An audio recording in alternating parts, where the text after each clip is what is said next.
बहुत समय पहले देवगढ़ नाम के एक छोटे से गांव में रामदीन नाम का एक गरीब किसान रहता था। उसके परिवार में उसकी बेटी पूजा और बेटा अमन था। रामदीन बहुत मेहनती और ईमानदार आदमी था, लेकिन किस्मत हमेशा उसका साथ नहीं देती थी। कुछ साल पहले उसने गांव के जमींदार ठाकुर रणवीर सिंह से कर्ज लिया था। अमन शहर कमाने गया था ताकि वह पैसे कमाकर पिता का कर्ज चुका सके। एक सुबह ठाकुर रणवीर सिंह अपने नौकर गंगू के साथ रामदीन के घर पहुंचा। अरे रामदीन, बाहर निकल। जी मालिक, कहिए। तुझे कर्ज दिए हुए सालों हो गए, अब मुझे मेरे पैसे चाहिए। मालिक, बस 2 दिन की मोहलत दे दीजिए। मेरा बेटा अमन शहर से आने वाला है। हर बार यही बहाना। ठीक है, आखिरी बार 2 दिन देता हूं। अगर पैसे नहीं मिले तो तुझे इस गांव से निकाल दूंगा। ठाकुर के जाते ही पूजा रोने लगी। पिताजी, अगर भैया इस बार भी नहीं आए तो? बेटी चिंता मत कर, अमन जरूर आएगा। लेकिन किस्मत कुछ और ही लिख चुकी थी। 2 दिन बाद गांव में एक आदमी दौड़ता हुआ आया। अरे रामदीन, बहुत बुरा हो गया। क्या हुआ? जिस फैक्ट्री में तुम्हारा बेटा काम करता था, वहां भयंकर आग लग गई। कई मजदूर मर गए और उनमें तुम्हारा बेटा अमन भी था। ये सुनते ही रामदीन जमीन पर बैठ गया। उसी दिन शहर से एक आदमी श्यामलाल सूटकेस लेकर गांव आया। वह फैक्ट्री मालिक की तरफ से मुआवजे के पैसे देने आया था। भाई साहब, क्या आप रामदीन का घर बता सकते हैं? ठाकुर के मन में लालच आ गया। मैं ही रामदीन हूं। श्यामलाल ने सूटकेस दे दिया। सूटकेस में 2 लाख रुपए थे। ठाकुर हंसते हुए बोला, आज तो किस्मत खुल गई। कुछ दिन बाद ठाकुर फिर रामदीन के घर आया। रामदीन, मालिक, मेरा बेटा तो अब इस दुनिया में नहीं रहा। मैं पैसे कहां से लाऊं? तो फिर ये घर खाली कर दे। ठाकुर के आदमी ने उनका सामान बाहर फेंक दिया। रामदीन और पूजा गांव छोड़कर जंगल में रहने लगे।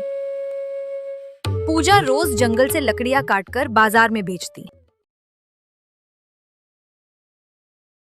बेटी, मेरी वजह से तुझे इतनी मेहनत करनी पड़ रही है।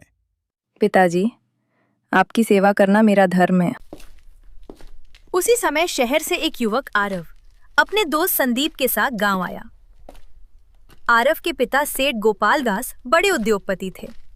एक दिन आरव गांव के कुएं के पास से गुजर रहा था। वहां उसने पूजा को पानी भरते देखा। आरव उसे देखकर ठहर गया। कितनी सरल और सुंदर लड़की है। आरव ने ठाकुर से पूछा, चाचा जी, वो लड़की कौन है? वो मेरी बेटी अंजलि है। लेकिन जब आरव ने असली अंजलि को देखा तो समझ गया कि ये वही लड़की नहीं है। ठाकुर डर गया। उसने सोचा, अगर आरव पूजा को ढूंढ लेगा तो वह उससे शादी कर लेगा। इसलिए उसने रामदीन और पूजा को गांव से निकाल दिया।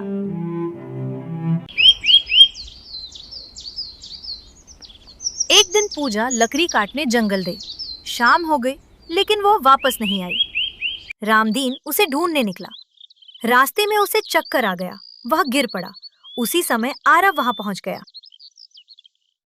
बाबा, आप ठीक तो हैं? बेटा, मेरी बेटी पूजा जंगल गई है, अभी तक नहीं लौटी। आरव ने उन्हें सहारा देकर झोपड़ी तक पहुंचाया। झोपड़ी में आरव ने पूजा को देखा। वो खुश हो गया। यही तो वो लड़की है। आपने मेरे पिताजी की मदद की, धन्यवाद। रामदीन ने अपनी पूरी कहानी बता दी। आरव हैरान हो गया। बाबा, जिस फैक्ट्री में आग लगी थी वो मेरी ही फैक्ट्री थी। मैंने सबको पैसे भेजे थे। बेटा, हमें तो कोई पैसा नहीं मिला। अगले दिन आरव ने अपने आदमी श्यामलाल को बुलाया। तुमने पैसे किसे दिए थे? साहब, एक आदमी मिला था जिसने खुद को रामदीन बताया था। थोड़ी देर बाद पता चला कि वो आदमी ठाकुर रणवीर सिंह था। आरव ठाकुर के घर पहुंचा। ठाकुर साहब, आपने गरीब आदमी के पैसे क्यों चुराए? मुझसे गलती हो गई बेटा। गलती नहीं, ये लालच है। ठाकुर को मजबूर होकर पैसे लौटाने पड़े। उसने पूरे गांव के सामने माफी मांगी। आरव और उसके पिता रामदीन के पास गए। बाबा, अगर आप अनुमति दें तो मैं पूजा से शादी करना चाहता हूं।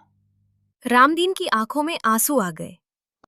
बेटा, इससे बड़ी खुशी मेरे लिए क्या होगा। कुछ दिनों बाद पूरे गांव में धूमधाम से आरव और पूजा की शादी हुई। लालच इंसान को अंधा बना देता है, लेकिन सच्चाई की जीत हमेशा होती है।